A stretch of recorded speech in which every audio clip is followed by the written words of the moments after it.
الحمد لله الذي خلق الإنسان وجعلنا من أمة الأميين وأرسل إلينا خاتم المرسلين.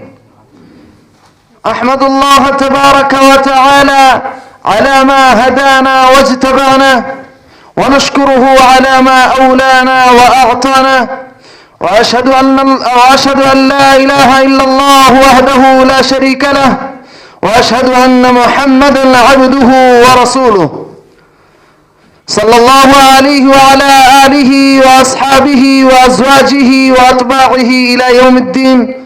أما بعد، فاتقوا الله وأطيعوه وراقبوا في كل أحوالكم وأحيانكم، واتقوا يوما لا تجزي نفس عن نفس شيئا ولا يقبل منها شفاعة ولا يؤخذ منها عدل ولا هم ينصرون. عباد الله، كل قوم يفاخرون بلسانهم ويدعون إلى لغتهم، وقد أنعم الله تبارك وتعالى على أمة العرب بأفصح لسان وأقوى بيان، ثم كانت تأتى ذلك أو تتمته بعثة أفصح البشر منهم عليه الصلاة والسلام، ونزول كلام الله تبارك وتعالى بلسانهم. أعوذ بالله من الشيطان الرجيم: وإنه لتنزيل رب العالمين نزل به الروح الأمين على قلبك لتكون من المنذرين بلسان عربي مبين، وإنه لفي زبر الأولين. أولم يكن لهم آية أن يعلمه علماء بني إسرائيل. قال النبي صلى الله عليه وسلم: بعثت بجوامع الكلم.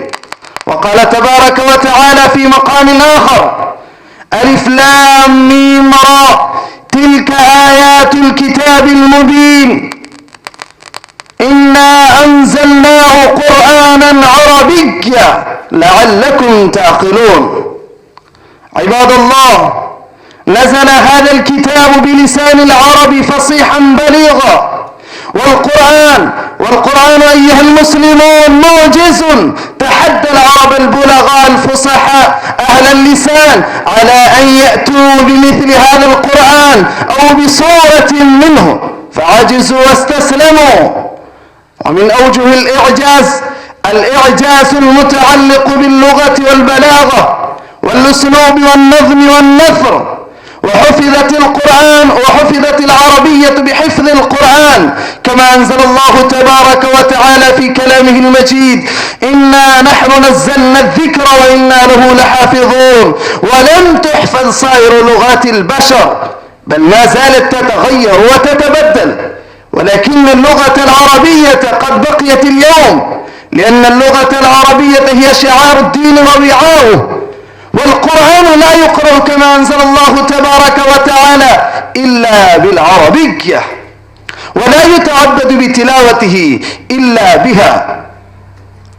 ولأجل هذا عباد الله، إن اللغة العربية هي شعار الدين، وكان المساس بها واحتقارها احتقارا للدين وللقرآن الذي أنزل بها، ومحاربتها محاربة للدين.